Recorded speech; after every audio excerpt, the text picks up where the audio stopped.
I'm President and CEO of Hudson Institute. I'd like to welcome everyone to the Betsy and Walter Stern Conference Center here at Hudson. Hudson, for those of you who don't know, is a think tank dedicated to the proposition that global security requires strong and engaged U.S. international leadership in partnership with our allies. Now, as we head into the final few weeks of negotiations towards the end of the month for an agreement with Iran over its nuclear programs, major and frankly disturbing questions have been left unanswered. These include the number of centrifuges Iran would be allowed to keep under an agreement, how long such an agreement might last, what an inspection regime might look like, how sanctions, when and if sanctions would come off of the Iranian regime. Now, we at Hudson have done a significant amount of work on these negotiations with Iran. Most notably, I should point out senior fellow Michael Doran's important article, Obama's Secret Iran Strategy, which argues that the administration is seeking a rapprochement with Iran through these negotiations and is less interested in preventing Iran from gaining nuclear capacity. Mike's article can be found either at hudson.org or at Mosaic Magazine, where it's been downloaded over 220,000 times and has become a must-read in the policy community. Now, we also at Hudson have had a long track record of research and outreach on nuclear issues, dating back to our founder, Herman Kahn, who was perhaps best known for his work thinking the unthinkable, trying to imagine the immense dangers that were imminent in the Cold War as the U.S. and the Soviet Union developed nuclear arsenals and ran the risk of both escalation and unintended escalation. Kahn's pioneering work and the work at Hudson in the 1960s and 70s helped shape civil and missile defense, and the work continues today with this panel and with the addition of our newest adjunct fellow, Rebecca Heinrichs, who has been a longtime leader on the congressional staff side, having founded the Bipartisan Missile Defense Caucus. And it's also continuing with the research work of senior fellow Bill Schneider, the former Undersecretary of State for Arms Control in the Reagan administration, who is doing an important project for us on the second nuclear age. Now, one of the most important elements in any weapons system is the delivery mechanism. And while the broad outline of the nuclear deal has inspired an intense debate on a critical range of issues, left almost completely out of focus so far has been Iran's missile capacity. Despite UN resolutions that forbid the development and testing of nuclear delivery systems, Iran has continued its missile program unabated and currently has the largest and most diverse missile arsenal in the Middle East.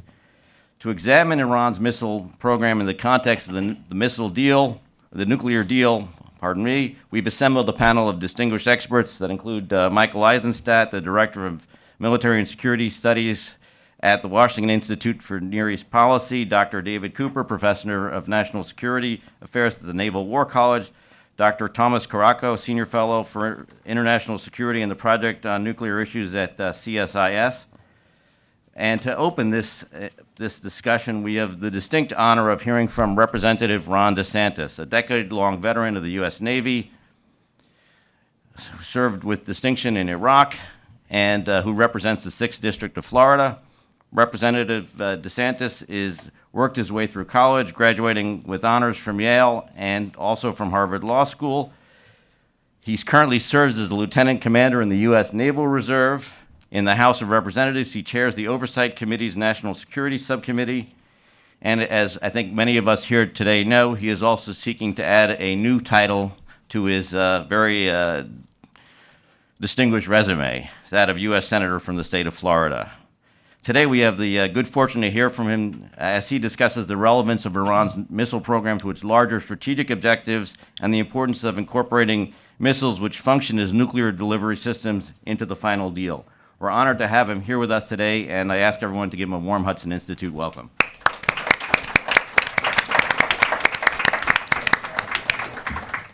Well, thank you for that. Thank you for the introduction. Thank you for having me, and thanks for the panelists. Some of you have been before the Committee on Foreign Affairs and have done a great job. I think it's important just to start with what is the understanding that we bring to the table about the Iranian regime. And for me, and I think the majority of my colleagues in the Congress, we see the Iran's leadership as being dedicated to a militant Islamic ideology that is inherently antagonistic to the United States. Iran is the leading state sponsor of terrorism throughout the world. They killed, at a minimum, hundreds of U.S. service members during American operations in Iraq. And during my time there in 2007, 2008, I can tell you they were the leading cause through the Shiite militias that they supported. And of course, they foment unrest and jihad in Lebanon, Syria, the Gaza Strip, Iraq, and Yemen. I think part of the reason why what the administration is trying to do is meeting so much resistance on a bipartisan basis is I think underneath what they're trying to do is an assumption that Iran could be kind of brought into the civilized world and become even a productive force for regional stability. And I think somebody like President Obama sees Iran's belligerence as a somewhat rational response to U.S. policy historically. And you can look back, and the president himself has cited CIA involvement in the 1953 deposition of the prime minister, and of course, Americans' long-standing policy supporting the Shah. And I think this explains why the president would write letters directly to Ayatollah Khamenei from the moment he got into office. And I don't know why he was writing the letters.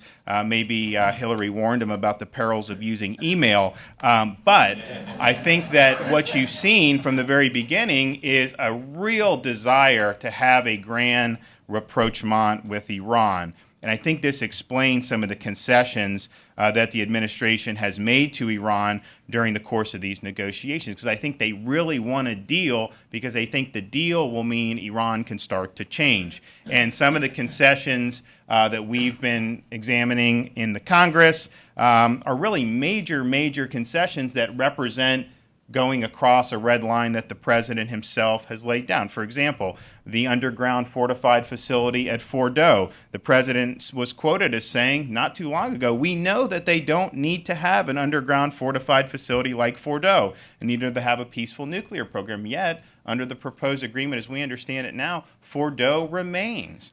Now, they'll say it's only for academic research, but why would you need to fortify academic research institution under a bunker? I don't think you would. The heavy water reactor in Iraq, Obama said they certainly don't need a heavy water reactor at Iraq in order to have a peaceful nuclear program. But under the proposed agreement, the heavy water reactor in Iraq remains. Advanced centrifuges. The president said they don't need some of the advanced centrifuges that they currently possess in order to have a limited peaceful nuclear program. But again, Iran is going to be able to maintain those advanced centrifuges. And so those are significant concessions that have been made to Iran.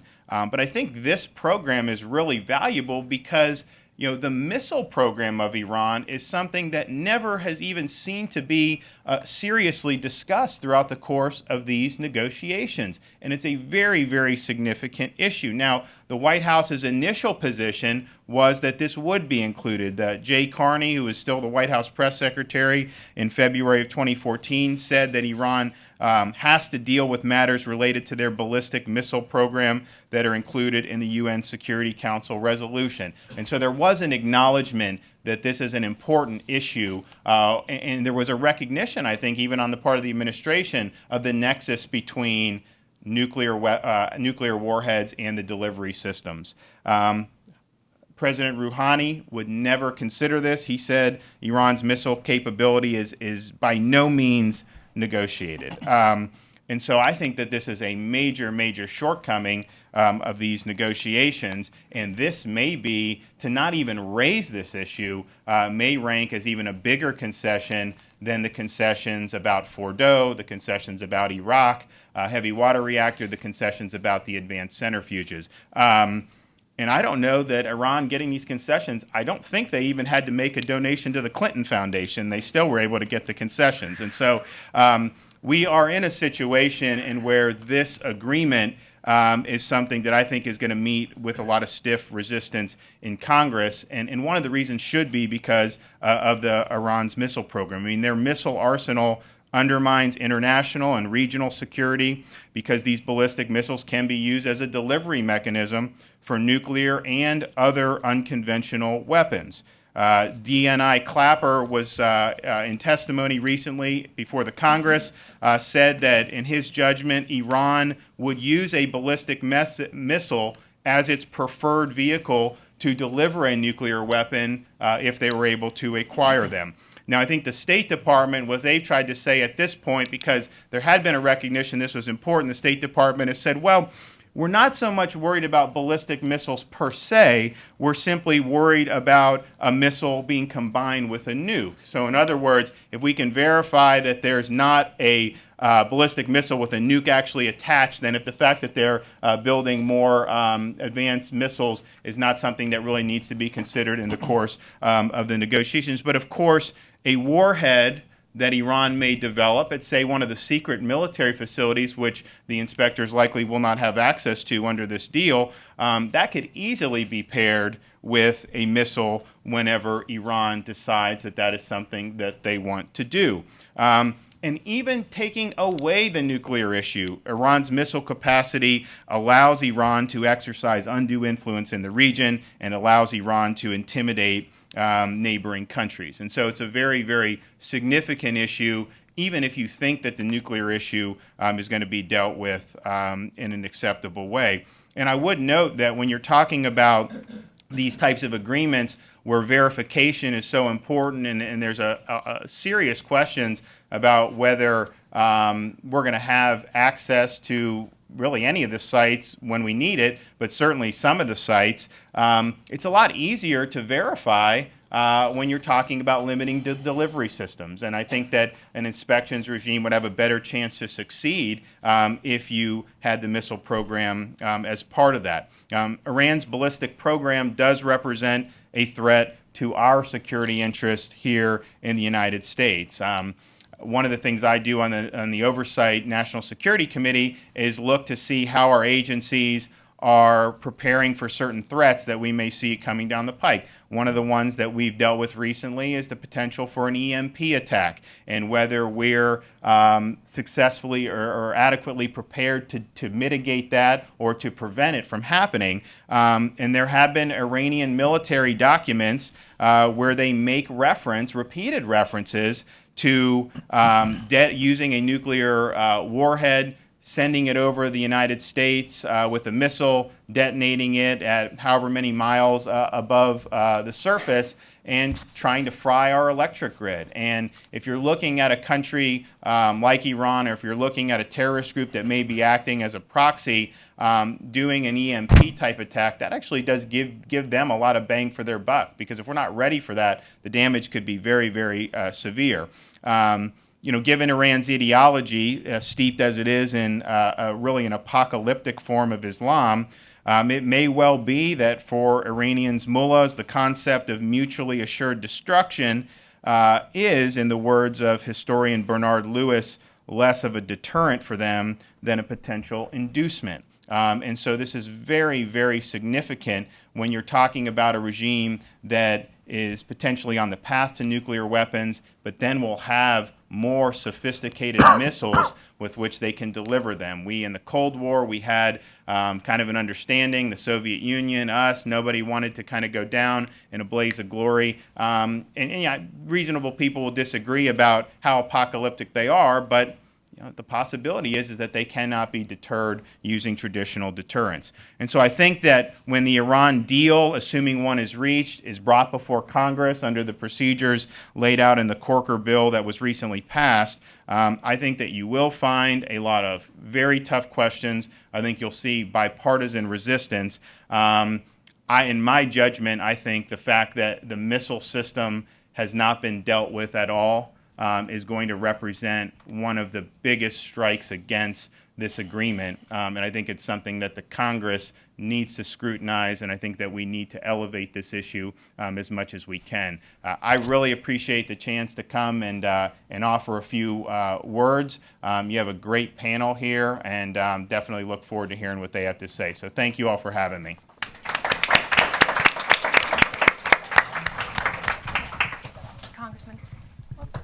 If you wouldn't mind saying for answering a couple questions for us, would that be okay? Yep. I'm going to go ahead and take the liberty to ask the first question, and then perhaps if we have a couple of questions from the audience, we'll have time for that as well. Should we pass it over to him? Oh. Thank you so much. First of all, sir, thank you so much for laying that out for us so well. I think one of the important themes that you have been talking about on this issue is connecting the ideology or the nature of the regime with the capability, with the weapons that they have. I think that that is something that's been missed with this administration. They're strictly looking at the capability that the country might have on doing harm, and they're not looking at what the will is of the country. And I think that you have done such an excellent job at raising that and painting a very nice picture for us. You talked a little bit about what Congress might do, or possibly some bipartisan resistance to a deal. Can you talk a little bit more about that? What do you think? There's a difference between kind of what the House is doing and what the Senate is doing. But moving forward, the deal is supposed to, the deadline is now June 30th. We could have another extension. But what can Congress do now? And what do you see? Do you see Democrats actually pushing back on the administration and saying, hold on, we've got some further questions? Yeah, look, I think as of this point, I mean, I can only speak for being on the Foreign Affairs Committee. A lot of the questions that I'll see asked when we do, and we've done a lot of Iran oversight. We've really tried to elevate this issue. A lot of the questions are very similar across the aisle. I think that there's bipartisan skepticism about this deal. Now, under the framework and the way that the Corker bill was enacted, we're going to be able to vote to essentially disapprove the deal. I think that those disapprovals will pass both chambers. Obviously, the president will veto that, and I would imagine he'd be able to hold 34 senators to sustain his veto. And I probably would be able to hold a significant number of House members. I don't know if he'd be able to hold 1/3 or more, but I think that it will be the type of thing where I don't think you'll see Republicans supporting the deal, any Republicans. I do think you'll see Democrats, some Democrats be opposed to the deal.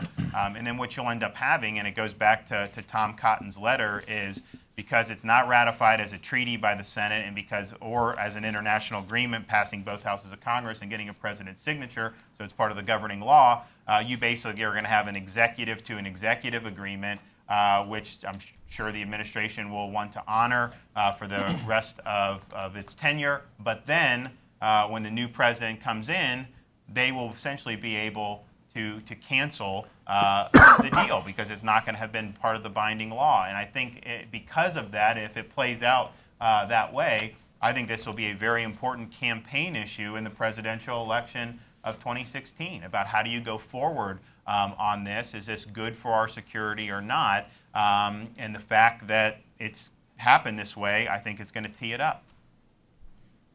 Great, thank you so much. I'd like to take a couple questions from the audience. If you could just raise your hand, and then we'll get a microphone to you.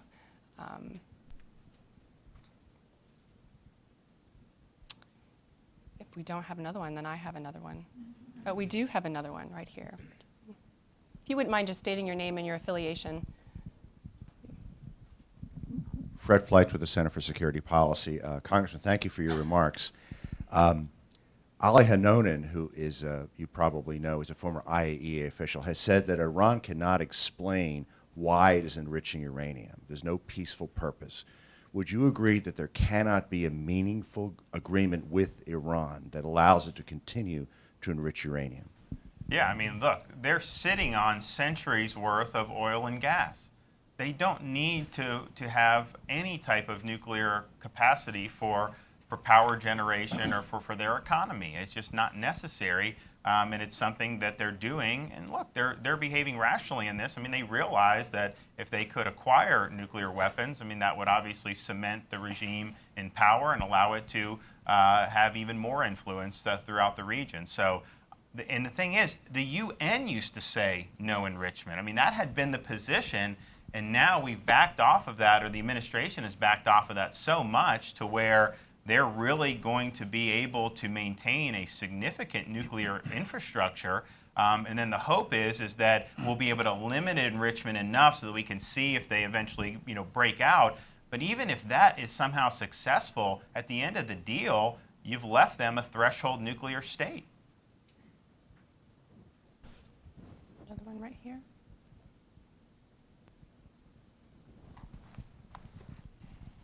Hi, Erin Pohl from the National Iranian American Council. What do you say to the idea that continuing sanctions will empower hardliners in Iran? Well, what I would say is that when we had the sanctions in place, it was the regime that was buckling under those, and they were coming to the table. And so in the House, we passed, about 20 months ago now, we passed an enhanced round of sanctions, and that was not something that Harry Reid, when he was majority leader, allowed to come to a vote in the Senate. But I think the thought was that it was hurting the regime. They needed a lifeline. We turned the screws more. I think it would have been more likely that they would have then offered us concessions. And look, I mean, if they're going to destroy the facility at Fordow, I'd be happy to vote for some sanctions relief. And then when they dismantle the heavy water reactor, then we'll do some more. And I mean, I'm fine with rewarding them for dismantling their nuclear program, but that's not the direction that it ended up going. It was unilateral concessions to Iran, and really, I think what we've seen is this whole sanctions regime start to break down. So I think that was going back to what the House did in 2013. I think we were right, and I think that the substance of the agreement will show that we were right. I think we have time for one more with the congressman. I think over here.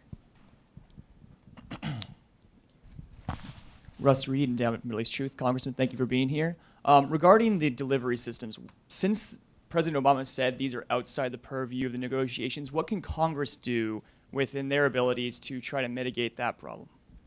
Well, it's a good question. I mean, we have some authority, but it's limited authority. And of course, if we were to do anything that would change policy, then that could be something that is subject to a presidential veto. So if he's in a position where he does not want this, I mean, you remember in the Senate for the Corker stuff, there were a number of people that wanted to inject some of these issues into the framework of the negotiations, and that was, that didn't come up. It was not; those amendments were not allowed to be heard. And I think the reason is that the folks who had crafted that agreement knew that would lead to a presidential veto. So it may be that if the president is determined not to deal with the issue, it could be hard for the Congress to force it if he can hold a third of either the House or the Senate. And he probably would be able to do that.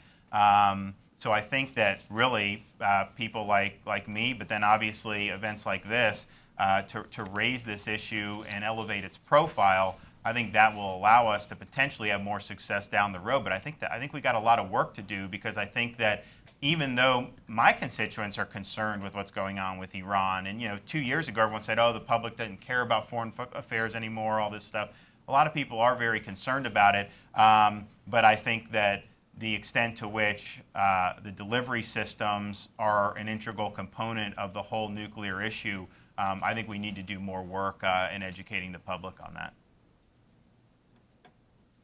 Thank you so much, Congressman. Will you join me in welcoming or thanking the Congressman? Thank you. I think that the Congressman just did an excellent job of painting a picture for us and kind of kicking off this conversation we have with the rest of our panelists. What I'd like to do is provide a little bit more information about who we have today. Michael Eisenstadt is the Kahn Fellow and Director of the Washington Institute's Military and Security Studies Program.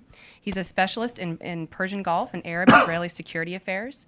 He has published widely on irregular and conventional warfare and nuclear weapons proliferation in the Middle East, and there's more information about him, I think, in front of you. So with that, I'm going to allow Michael to kick us off. Thank you. Okay. I'll deliver from the seat, I guess. Thank you very much. I want to thank Hudson for the invitation to speak here today. I thought I would start off by talking a little bit about the role of Iran's missiles and actually rocket forces as well in their national security concept and way of war. And the first thing I guess I would start off by saying is that Iran's way of war focuses on deterring and avoiding major conventional conflicts. And this is in part as a result of their experience in the Iran-Iraq War, a war that they call the imposed war, not only because it was the result of an Iraqi invasion, but because I think at a certain deeper level, the whole experience of fighting a major conventional war for 8 years is just it's just contrary to their whole preferred way of going about things. And their preferred way of war is to pursue their anti-status quo agenda through a combination of proxy operations and information operations. And so the missiles play a key role in both deterrence with regard to preventing them from getting in a major conventional conflict, and in their information activities. And this is something which actually is more important than I think a lot of people give it credit for in Washington, and I'll discuss a little more in a minute. So it's absolutely critical for deterrence, and in the event that they get into a major war, it's also absolutely critical for warfighting from their point of view. In terms of their proxies and partners, rockets and missiles are the weapons of choice. I served in the embassy in Baghdad in 2010, and we got rocketed quite often by special groups that were trained by the Iranians. Rockets and mortars were very important for them. For groups like Hezbollah and Hamas as well, rockets are central to their way of war against Israel. Now, in terms of Iran's triad, deterrent triad, they have a deterrent triad just as kind of we do. Theirs is the ability to threaten the Strait of Hormuz, the ability to conduct terrorism on multiple continents, and long-range strike capabilities. And the missiles and rockets fit into the third kind of leg of their deterrent triad. And it's really the core component of their third leg. And overall, I would argue that their missile force is really the backbone of their strategic deterrent. The ability to close the Strait of Hormuz is very problematic for them because they'd be cutting off their nose to spite their face if they were to do so. It's their Samson option because they still export 1 million barrels of oil a day through the strait, and therefore if they were to close the strait, they wouldn't be able to export oil as well. So this is something they will only countenance if they cannot export oil. And terrorism is also somewhat problematic because except for pre-planned operations, which maybe they could pull off in the event of a crisis or war, and let me just say, we've seen in recent years their ability to do these kind of operations has atrophied, as well as that of Hezbollah. I would just reference the series of attacks they tried in early 2012, which were very badly bungled. There's questions about their ability to implement these operations. They're no longer, at least in 2012, they were no longer kind of the A-team of terrorism in terms of their professionalism. And then there's another problem that after you do the initial pre-planned terrorist actions, it might take you several weeks or months to plan a series of follow-up operations. So rockets and missiles fill the gap here. Missiles enable them to achieve a very high rate or cumulative effects on enemy populations, much more so than terrorism. And it enables them to act if they are thwarted in the terrorism arena in the event of a crisis or war. Also, it's also important to mention that although it used to be conventional wisdom that the only reason that they want missiles was for as a WMD delivery capability, I think it's very clear that they see them both as conventional bombardment, strategic bombardment system, as well as a WMD capable delivery system. And the most important bit of evidence on the latter point is the development of the triconic kind of warhead for their recent families of missiles, which is kind of like a stepped kind of warhead. It's kind of hard to describe, but it's very distinctive. And it's probably done in order to enhance the stability of the reentry vehicle during the latter phases of flight. But the diameter of the vehicle fits very nicely with the design of the nuclear weapon design that it's suspected that was passed on to Iran by the AQ Khan group a number of years ago. It's about a 600 millimeter design, and the warhead's about 600. Can accommodate a package of 600 millimeter. So the warhead on their conventional missiles now has already apparently been designed around. At least a lot of people speculate has been designed around the warhead, the nuclear warhead design that they may have gotten from the AQ Khan network a number of years ago.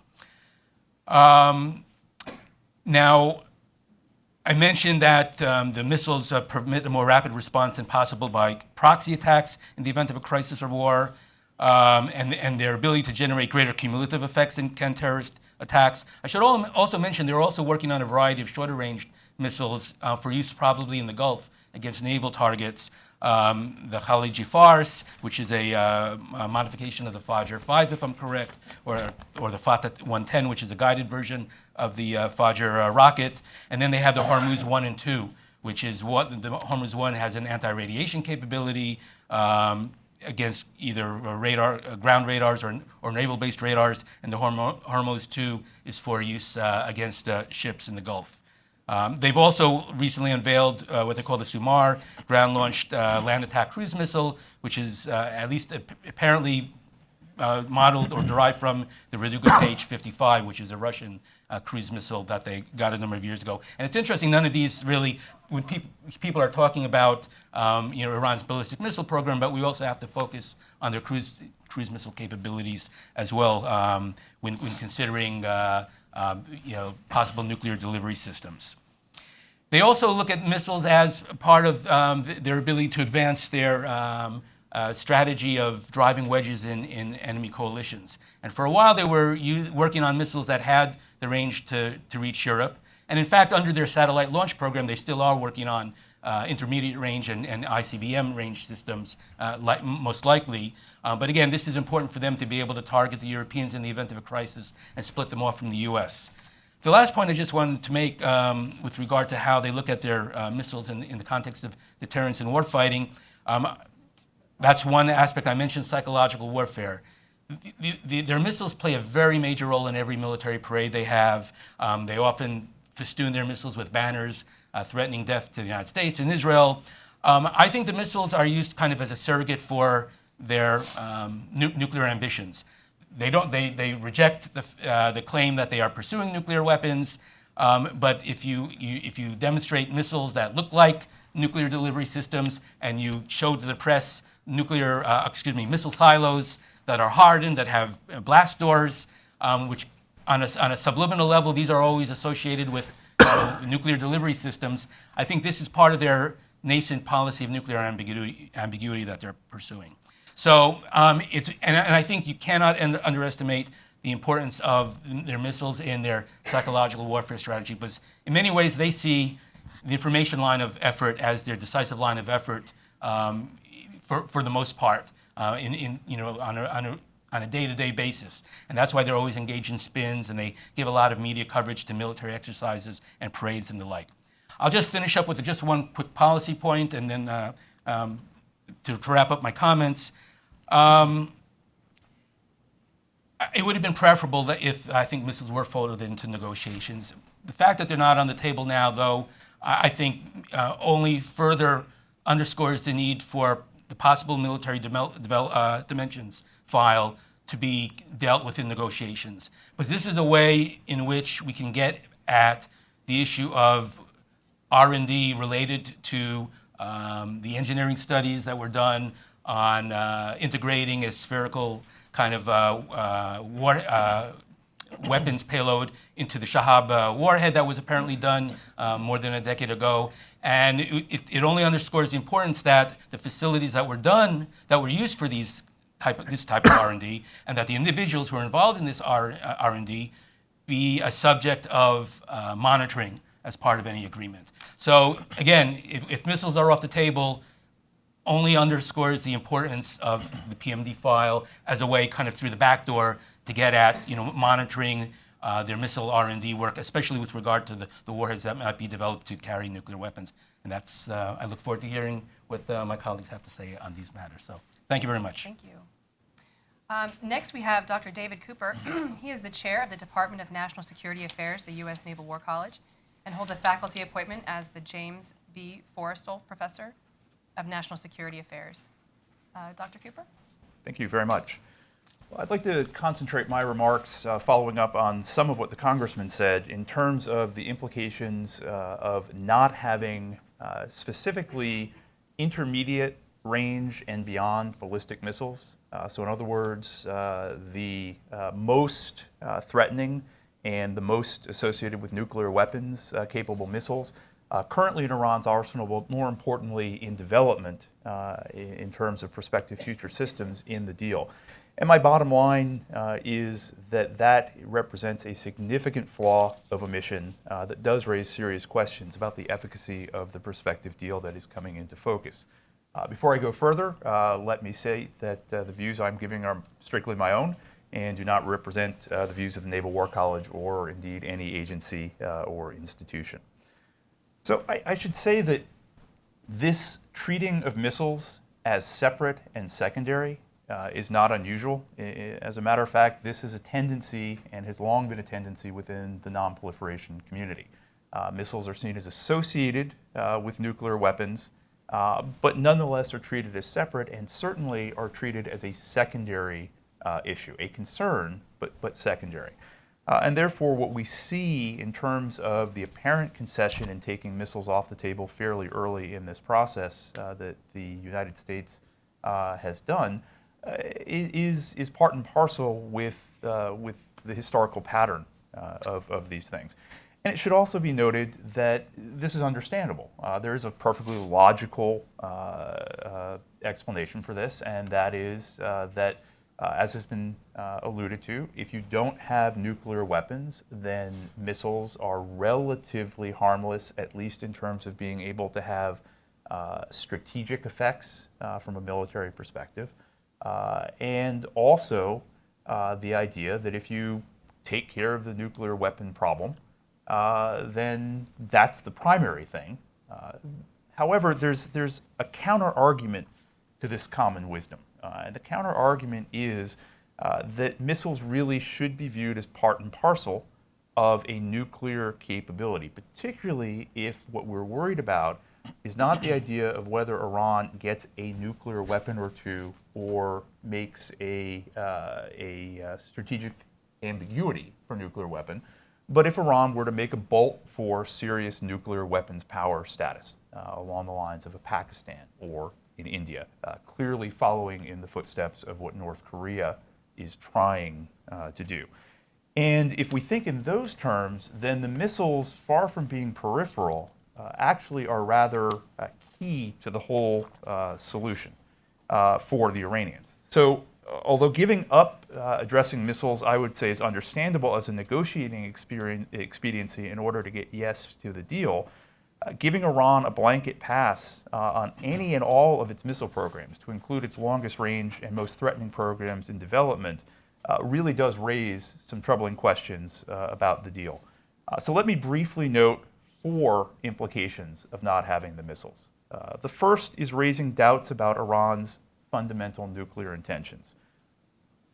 Developing at least intermediate range or longer ballistic missiles turns out to be a remarkably accurate litmus test about any state's nuclear intentions.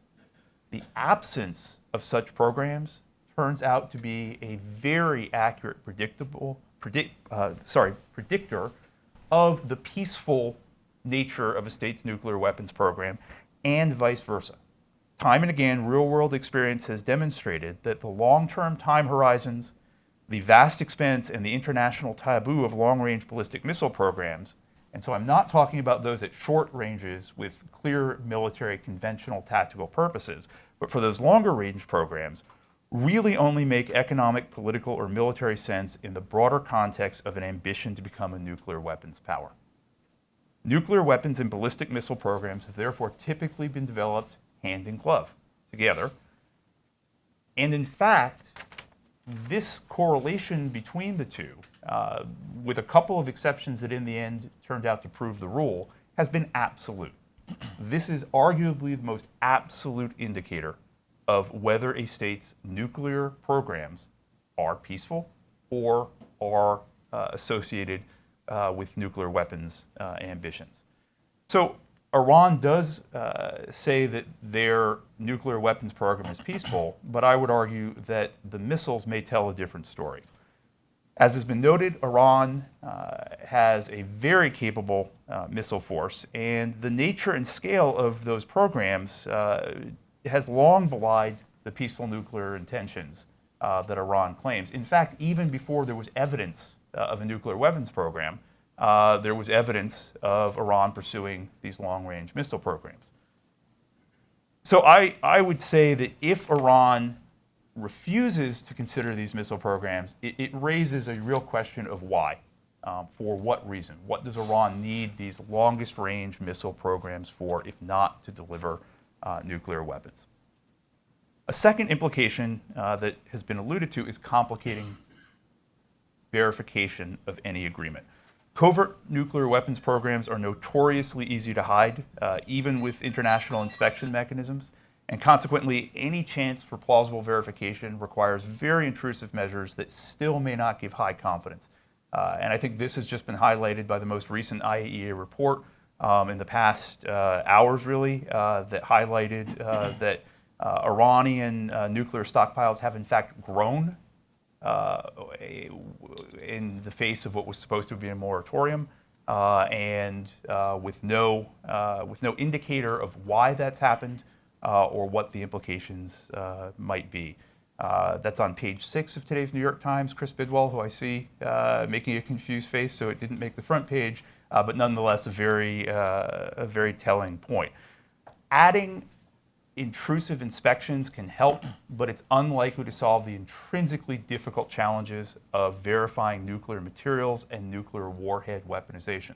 By contrast, ballistic missile programs are relatively easy to verify, not needing cooperative measures through national technical means, and certainly the deployment of existing missiles, that's the case. So it's important to remember, when we think about the heyday of nuclear disarmament between distrustful Cold War allies, we weren't actually dealing with nuclear weapons at all, or nuclear materials at all. We were dealing with delivery systems in the INF Treaty, in the START Treaty.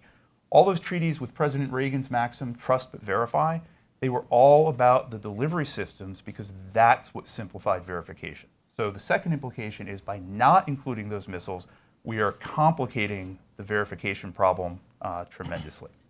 A third implication, and that's taking a break off breakout.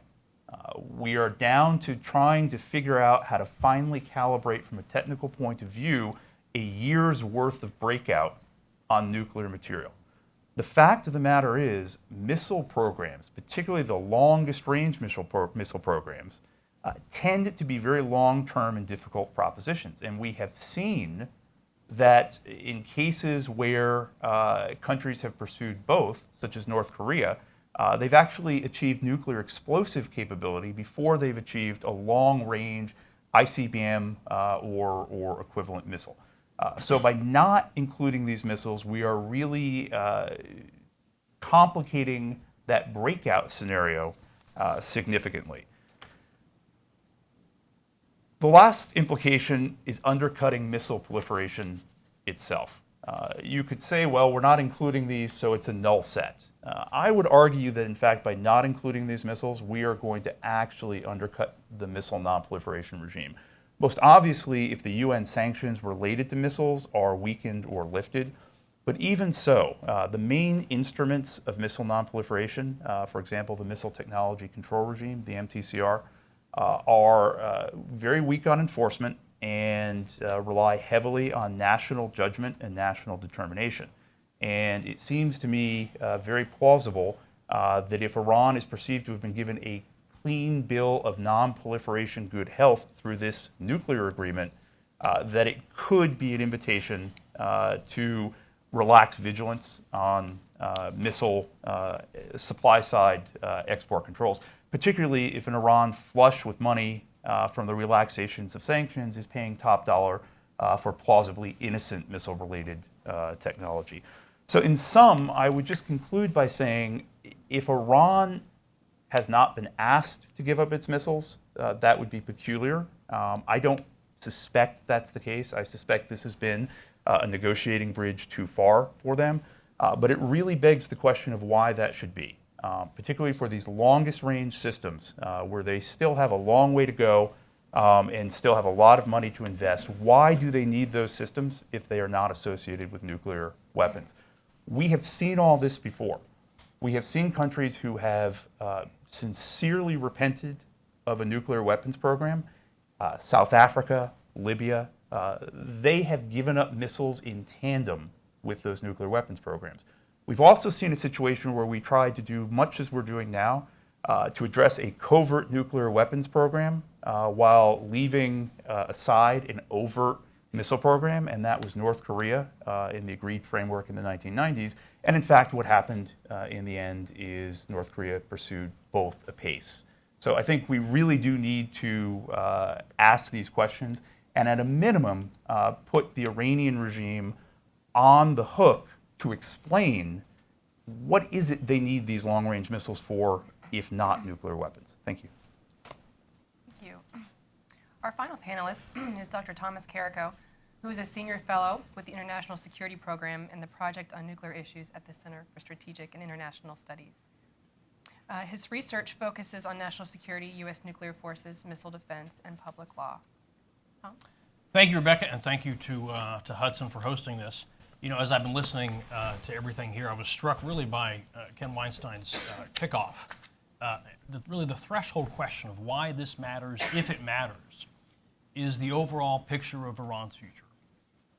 On the one hand, their intentions and our acceptance of them becoming a regional power. That question, that pivot question, I think affects how you judge the delivery systems thing. And I approach this as much about the conventional side as I do about the nuclear. I think the points have been made very well that leaving in place this delivery system with a one-year breakout for the nuclear, it boggles the mind a little bit. It takes a lot longer to build these missiles and test them or to deploy counters to them than it does than a year. But the conventional side, I think, is every bit as important. If and operating with the assumption that Iran is going to indulge, just bear with me for a minute, that they will indulge a suspension on the nuclear program in some kind of good faith. If you were the neighbors in that area of the world, you're concerned about the conventional military threats, you're concerned about the political and information warfare that was discussed a little bit here. And that, by the way, is why you saw that so heavily emphasized in the GCC summit from a couple weeks ago. You saw missile defense talked about, and we're not talking about just Israel here, we're talking about the Gulf states. And you also saw their concern, and they were looking for confirmation by the United States that, yeah, we're actually paying attention to the political subversion that Iran's doing in the region, quite independent of the nuclear question. So I'm going to emphasize really the responses, the so what. What do we do? What could we do? What ought we be doing to all this thing now that the missile delivery system, the various missile programs have been left out of the talks.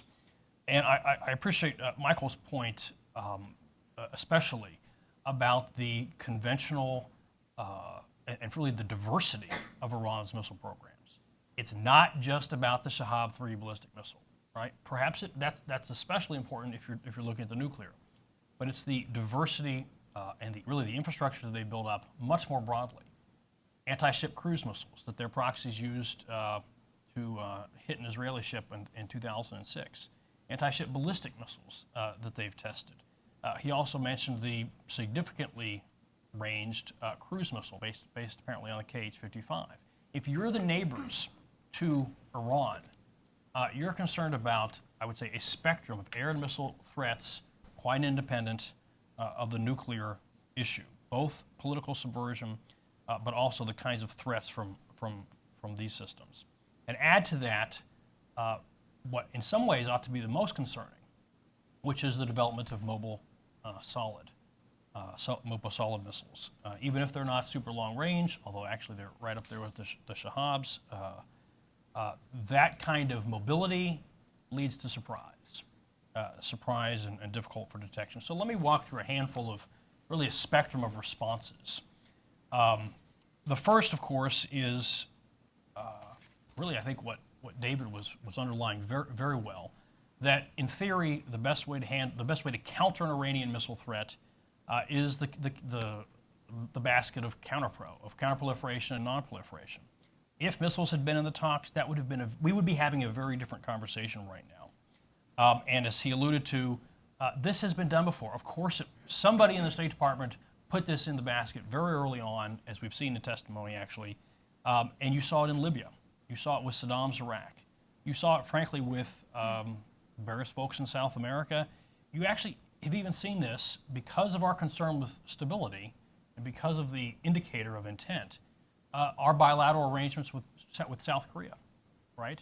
Now that has been gradually relaxed over the years, but that's significant. In 2004, Gaddafi trucked away a lot of his materials and facilities, but he also agreed to cap his delivery systems to 300 kilometers, the threshold of the MTCR regime, even if not strictly pursuant to it.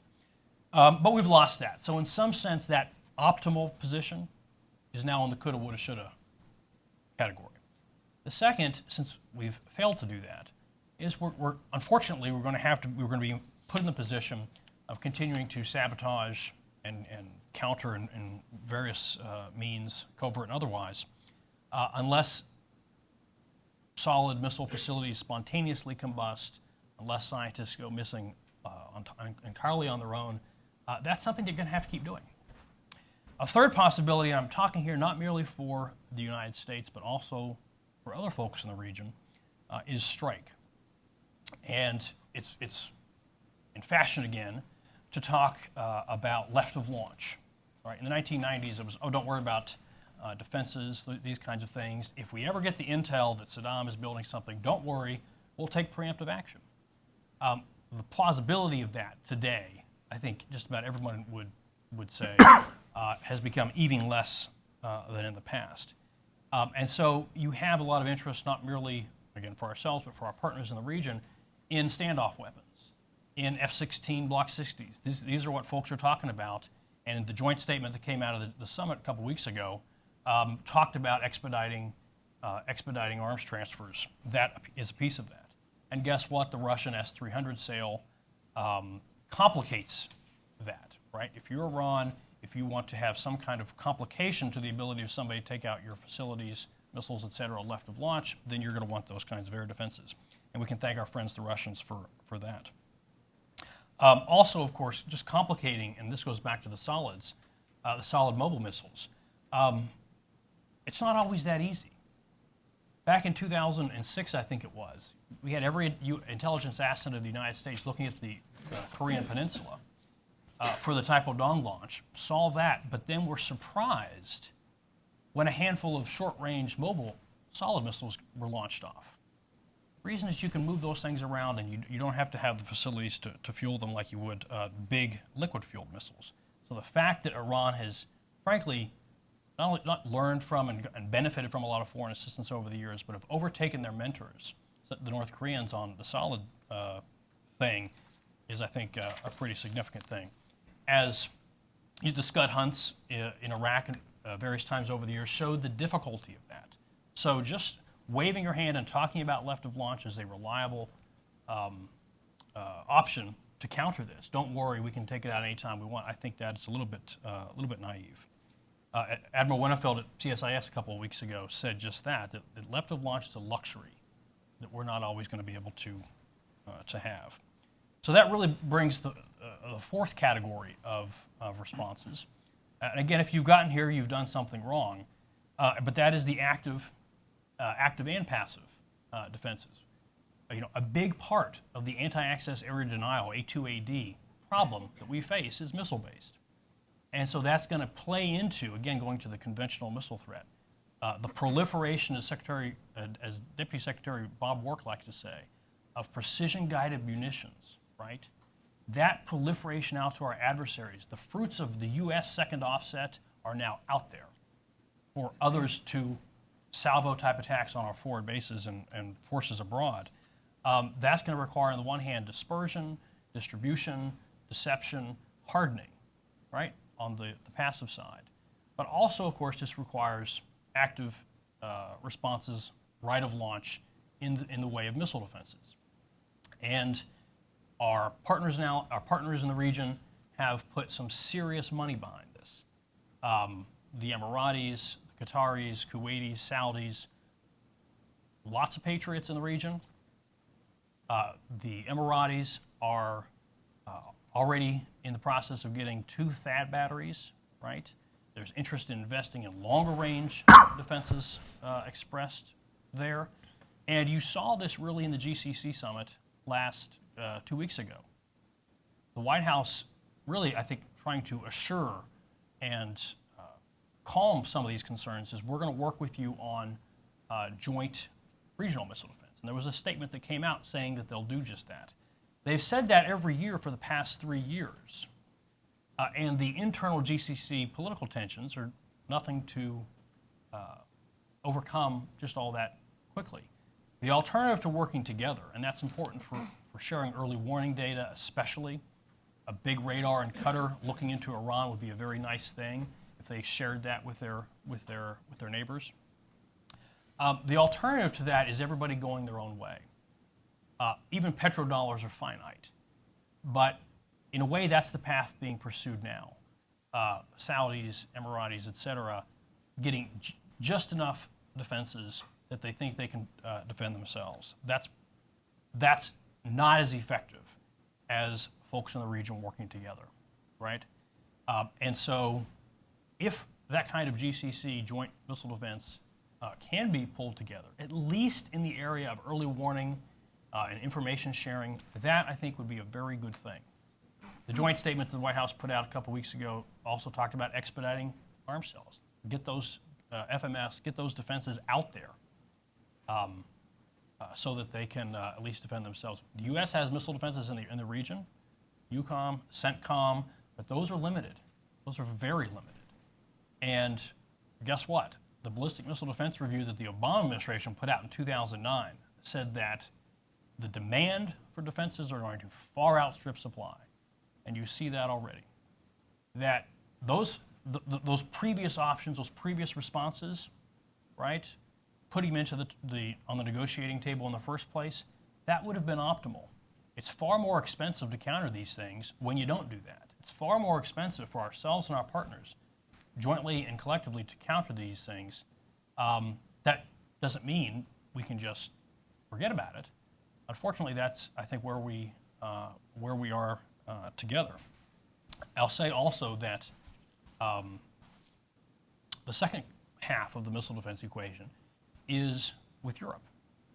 And you've seen folks in the State Department, you've also seen the Russian Foreign Ministry point out, hey guys, I thought the whole thing in Europe, the NATO phased adaptive SM-3 based missile defense, I thought that was just about Iran.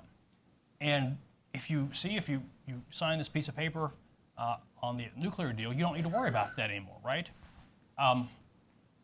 As other folks have pointed out, as we discussed with the breakout timeline, it takes many years to put this in place. And again, as Admiral Winnefeld pointed out a couple weeks ago, I think it would be a mistake to walk that back in any way in terms of what we're doing in NATO and for Europe. That's a hedge. It's going to need to be there for some time. And what Iran will have in 5 years, it'll take us 5 years or longer to put those things in place. So long as the U.S. government position, policy position, is that we're going to outpace the threat, and that's harder than it would seem, then we're going to have to keep doing what we're doing there. Great, thank you, Tom. I'm going to ask a few questions, and then I hope to allow a little bit more time for the audience to ask some questions as well. The first one I wanted to ask about, we didn't hear a whole lot of talk about Iran's Icbm program. The last unclassified government report had assessed that Iran might have an Icbm with enough foreign assistance, able to test one by 2015. Well, here we are, it's 2015. We haven't seen another government report come out, probably because of the timing of that. But what do you, first, what are your thoughts on how far along Iran's Icbm program is? How much of a concern should it be to the United States? And then what should we be doing about that? If somebody wants to go ahead and take that first. Well, I'll just say, on the level of declaratory policy, as I mentioned before, a couple of years ago, the Iranians have said, and they've said it several times, that they are no longer developing military systems with a range greater than 2,000 kilometers, that their main threat is Israel. 2,000 kilometers gives them the ability to hit Israel, and which the implicit message also being to Europe is not to worry. The missiles we're developing are not going to, don't have the range to strike you. And I think clearly within the context of an Iran that is now negotiating or trying to negotiate a nuclear deal with the P5+1, they've been soft pedaling, their activities in this area, and really it's in the satellite launch vehicles, kind of realm. They've been, whatever work they're doing on Icbms is kind of falling under that rubric. Although, if I remember correctly, they've actually, I think the pace of SLV testing has dropped off a bit recently. Probably politically motivated, but I'll yield to my colleagues on this if they want to say anything. Well, I won't get into speculation in terms of what they are or aren't doing, other than to say, again, this really becomes the long pole in their tent of being a full-up, capable nuclear power. And as Michael has said, the way you do this is you pursue things within the existing ranges, and the moving to a capable solid fuel system in that intermediate range, which is a recent development, that's a huge step forward. And then in terms of Icbms, very few countries have announced now we're going to have our Icbm programs. The countries that do that are countries like us and Russia and the Chinese, who under the NPT are acknowledged to have those programs. The way you normally do this is to say, well, I think I'm going to have a space launch program, and I think I'm really going to concentrate on those satellite launches. And we've seen that, and the problem is that space launch vehicles and satellite launch capabilities really have such a cognate technology with missiles that it's very difficult to distinguish. And that's why the Missile Technology Control Regime, for example, does not distinguish. It merely looks at capabilities. So, the danger here is that the Iranians, if their intent is to do so, and that's a debatable point, but if their intent is to do so, do this in a very deliberate and very clever salami slicing, where first we get a nuclear deal. Then we, in effect, legitimize the missiles that they have, and then they announce a renewed burst of interest in reaching for the stars. And all of those things adds up to, in the end, a very short breakout of a full-up capability at either a threshold status or at such a time where they decide to make that bolt for that status. So again, the problem is, if you look at any one piece of this, it's all very plausible. But you have to put this all together into what does a full-up nuclear power look like? And it requires putting all these pieces together. The fact that you're sort of creeping up on each component of it separately is actually a very clever strategy. I'm not saying that's what the Iranians are doing. I'm just saying that if one were trying to follow in the footsteps of, for example, North Korea or Pakistan, who used this sort of strategy, it's a clever way to do it. And they said they want to put a man into space by 2018, but I don't know what they're doing in that regard. So, Well, when it's a story probably apocryphal that when Kennedy was asked what the difference was between the rocket that put John Glenn into space and the one that the military used, he responded attitude. And when I think especially the solid point is very well taken. But the bottom line, I think, is what David said. That it's the politics of it. It's salami slicing, and it is ultimately their ambitions. If they want to be a regional power, it's okay to go slow on that right now. They can get to that later on. But the question is whether we want to stop them on that, or whether we want to say, okay, you're going to be the missile power that will be able to coerce folks in the region. And if we're okay with that, some of this makes sense. I want to touch on a point that Tom had made previously, that the administration has made this point a few times, that what they seem to be really concerned is a nuclear ballistic missile. It's not their ballistic missile in and of itself. So Wendy Sherman previously said in a hearing that the Iranian missile program would be included in any final comprehensive deal. And then it was just a few weeks later that she testified again. And then she kind of backed away from that. And she said, actually, what we're concerned about and what UN Security Council resolutions say about their missile program is we're concerned about nuclear-capable ballistic missiles. And so you could see that she already kind of backed away from that. And then the Iranians came out with statements saying that their missile program was simply off the table. It wasn't up for discussion or negotiation.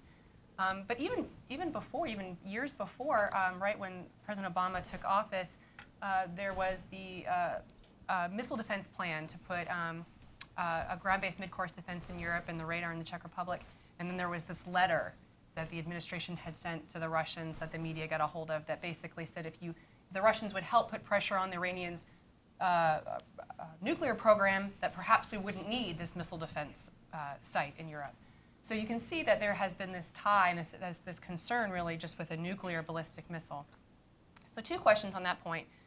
One, first of all, we've already kind of, I think, settled that we think that their longer range missiles are tied to their nuclear program, so you can't really separate them. But just if they were conventional, if we really did get a handle on slowing their nuclear program or stopping their nuclear program, should we still be concerned enough about their conventional capabilities? That's my first question. And then my second question would be then, and this might be for Tom, will we perhaps see a change in policy on our missile defense systems if we, if we aren't as concerned about the nuclear payloads, then perhaps we can slow down protection of the United States homeland and protection of our allies, et cetera. Will we see a change in commitment there? In principle, government officials are saying no. In principle, they're saying no. But I'll tell you, if you're Iran, you're playing a smart game here. Because I think it is going to be harder to mobilize support in the United States with scarce defense dollars when you can't connect, rhetorically, can't connect nuclear and missile in the same sentence. Having said that, they're going to make it a little bit easier for us in that. They're not rolling back their nuclear program, Libya style or South Africa style. So the short answer is it's still going to be there. And what was the first part? The conventional? I mean, I think the conventional is every bit as important.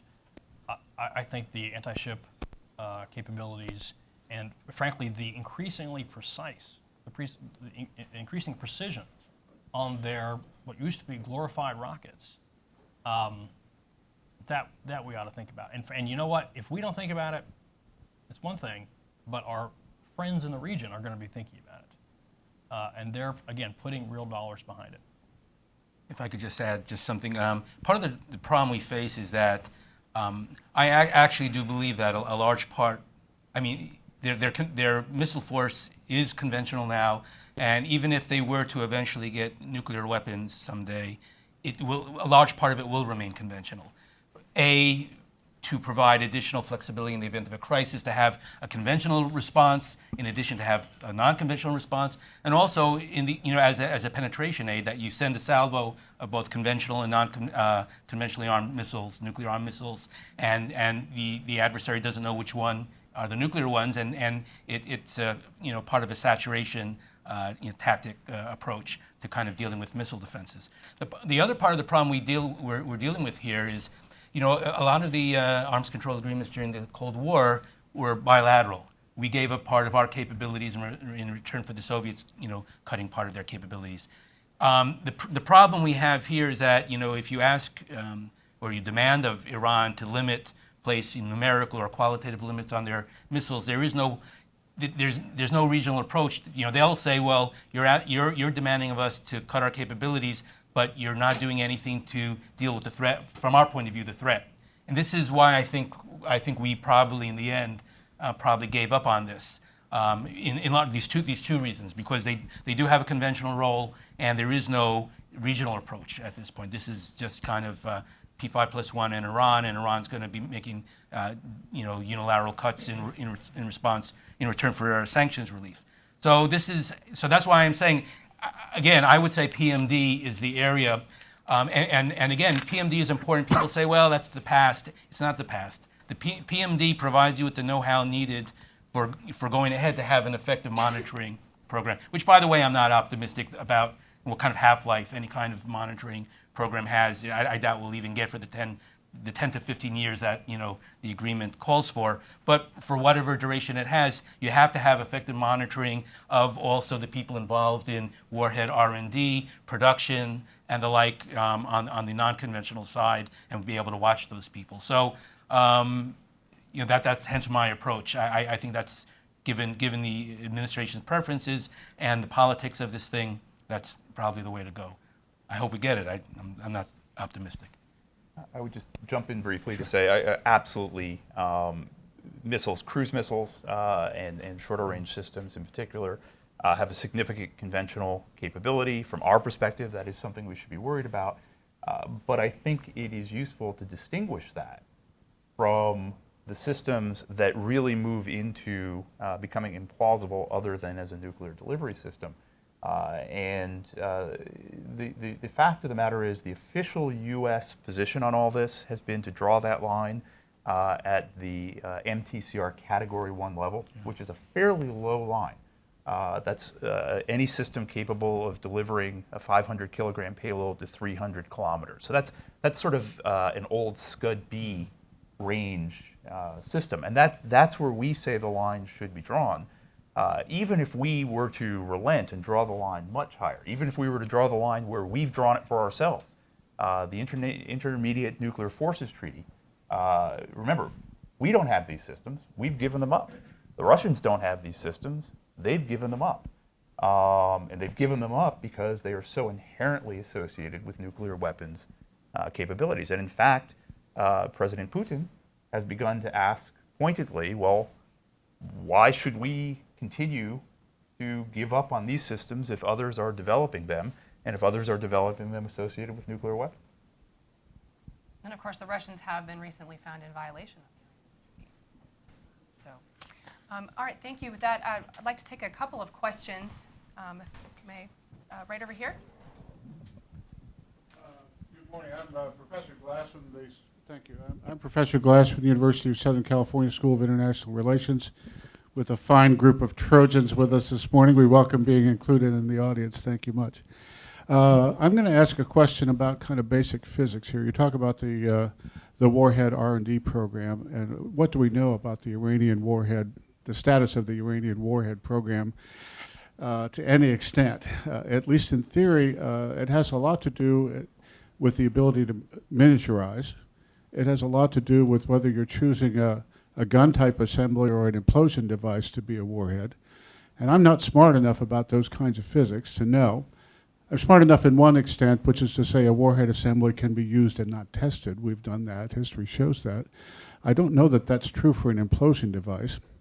Is it possible to miniaturize a gun-type assembly to the extent that you can put it on a warhead and have a reasonable degree of confidence that it would work in an operational scenario that would explode without testing such a thing?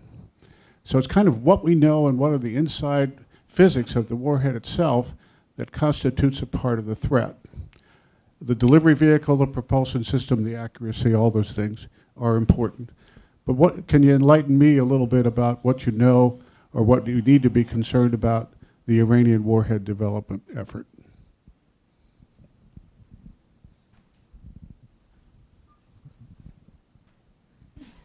Well, I will just say there are people actually in the audience who are better qualified to answer this than I am. I'm not a technologist, so I'll just tell you what my understanding of what's out in the public domain is. That, I mean, this is one of the things that the IAEA has been trying to get to the bottom of. There's just a lot of speculation and suspicions about a possible design which was more advanced than the one that the AQ Con network provided to the Libyans, which was smaller, as I mentioned before, 600 millimeter in diameter, presumably an implosion device, because it's spherical. But beyond that, and whether it was tested or not, the assumption it was a Chinese design, I don't know. I don't know, and I will defer to others.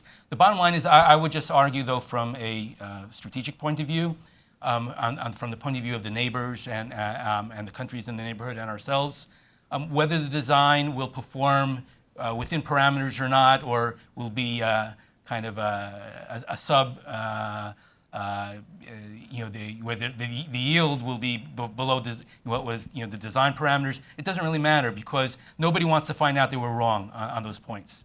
And the bottom line is, once a country is, first of all, if you look at the case of Korea, we didn't really know the moment when they were actually kind of had a nuclear capability. There was a period in which, did they reprocess the plutonium, the spent fuel they took from the reactor to extract plutonium? Did they weaponize it? So there's a gray area that exists for a number of years, and once you're in that gray area, you are treated as a kind of a de facto nuclear weapon state.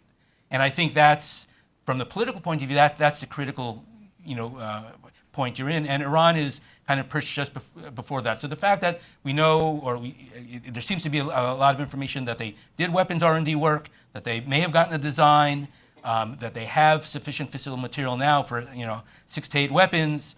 I mean, all the pieces are in place, and that gives them in itself quite a bit of cachet.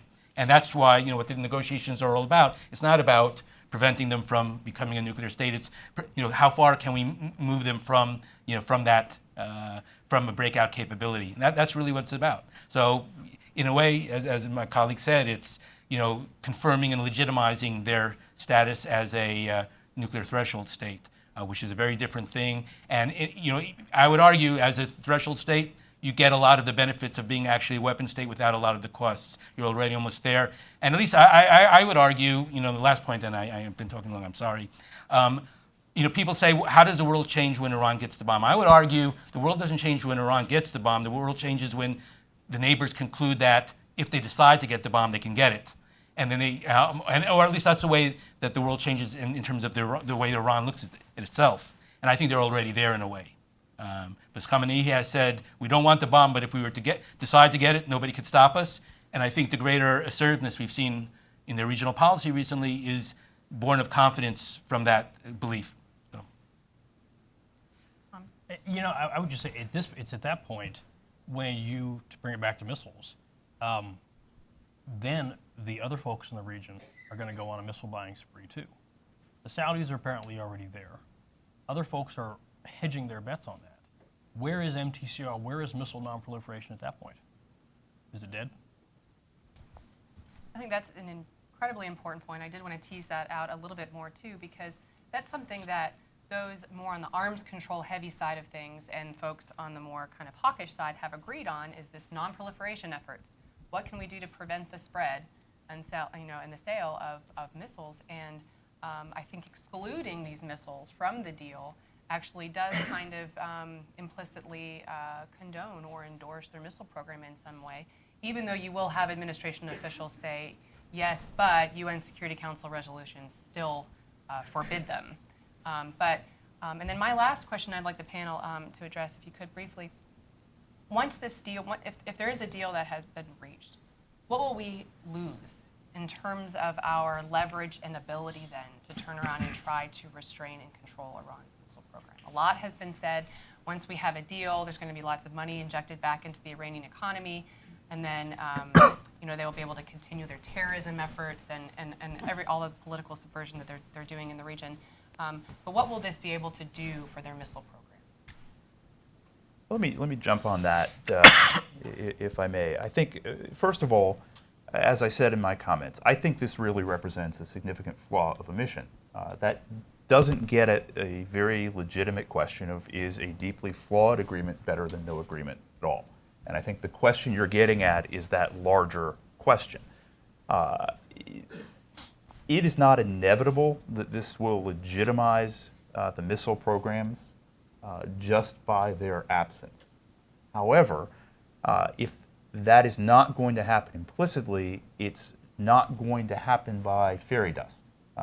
And so it would behoove, and I was struck by the Congressman's remarks, in terms of if we do move forward with this deal as it seems to be shaping up, my own view is it would behoove the United States to make a significant parallel effort to redouble its commitment to missile proliferation and to stress the need, in fact, not to let up on that, but to really focus on it, using the MTCR, using vehicles such as the Proliferation Security Initiative, ensuring that those UN mandates remain intact and get attention. Can we do that? Absolutely. Will we do that? That's a political decision for this administration and for whoever comes in. Very simple. How do you go back and ask for seconds when you've already released the sanctions? I don't see how we go back and do that. And they're pretty far advanced. They've made a number of impressive advances in the past decade and a half. And even if their capabilities don't match their claims, which is almost certainly the case, they still do have some very robust capabilities in this area. So in a way, the horse is out of the barn in this regard.